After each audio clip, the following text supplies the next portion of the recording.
time to get a wrap of what happened in our sports this weekend, and David Brooke from Sport24 is here. Good morning. Good morning. Welcome to Expresso. Thank you very much.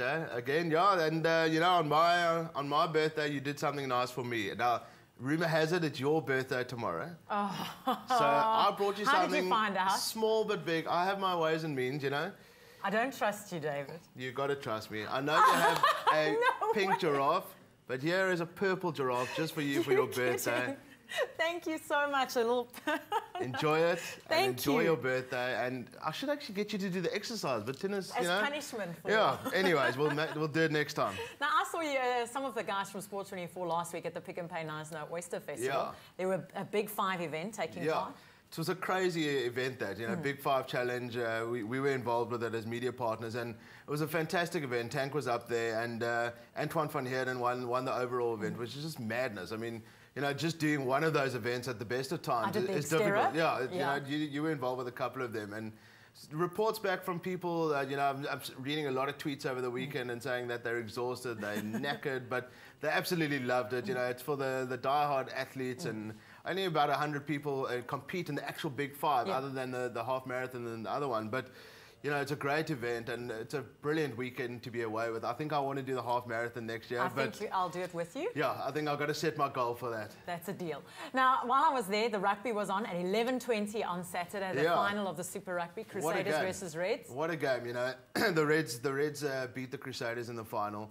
Will Genia, with a 50 to 60 metre try in the dying moments, won it for the Reds. Unbelievable for them. I believe that they were the deserved champions. They finished top of the log in the league stage of the competition, and they were the deserved winners. Crusaders, the travel, I think, finally got to them. They weren't the same team as they played the Stormers in the semi-final, and they were just too tired on the day, and the Reds won their first Super Rugby title. A bit ominous now going into the Tri-Nations, because the Aussies are now on the up. And so, Tri-Nations, our Springboks, how are boys looking? Yeah, it's looking a bit shaky. Although very young team. From the outset, it's looking shaky, but inside the camp, it might be looking a bit all rosy. You know, there might be a bit of a cloud hanging over the team, because you know they're saying that 21 of our players are injured, but injured in inverted commas, a lot of people believe. So, you know, Pierre Spess organises a trip overseas with his missus and comes back with a groin injury. It's all a bit murky waters, but anyway, we're going to the Tri-Nations on our away leg. We play New Zealand, Australia first, and then New Zealand. We've got 6 uncapped players in that squad. John Smith's still there. So, you know, Peter de Villiers gets the opportunity to see John Smith playing hooker for a couple of games in a row, which is what he's always said. John Smith is a hooker, simple as that. So it should be interesting. If they go there on the overseas leg and get a pasting and come back, expect the strongest team to play in South Africa leading up to the World Cup, because it's all about momentum at the end of the day. And then going over to Davis Cup and our netball this weekend. It was a good weekend for our Davis Cup team and our netball team. But going first to the Davis Cup, you know, we were playing the Holland in Potch this weekend.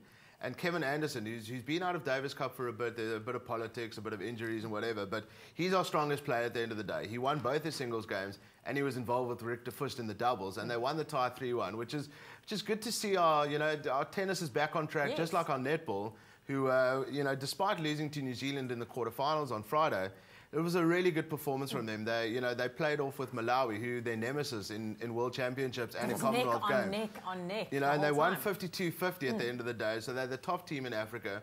They came 5th in the World Champs, which is no disgrace at all. You know, I just believe that it's nice to see when a sponsor comes on board and a team does well nationally. You know, and they back the team and.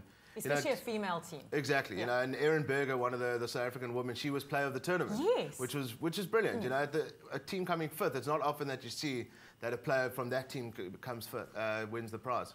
Well, it was exciting because we had them on Expresso just a couple of weeks before they went overseas, so I think we need to celebrate them when they come back. They're about the same height as you.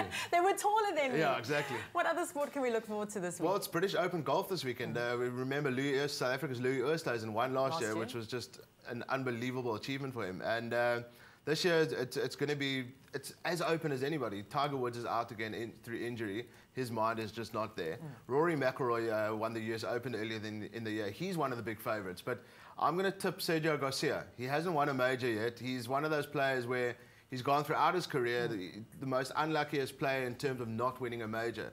I think this could be his year. I could be wrong. He could miss the cut horribly, and then I'll blame it on Garen giving me the tip. Well, Garen Lavely from Sport24 always gives us the tips on who's going to win, and he always gets it wrong. Exactly. Here. So I hope your predictions are correct. Let's hope so. This year. Now, tell me, do you know anything about Sport United Football Club? Well, you know, last year they didn't have a great year. They won 3 times before that, the PSL, but this year they need to get back on track, and hopefully they will. Well, you and meant to meet up with the team and find out more about the team behind the team. Let's take a look.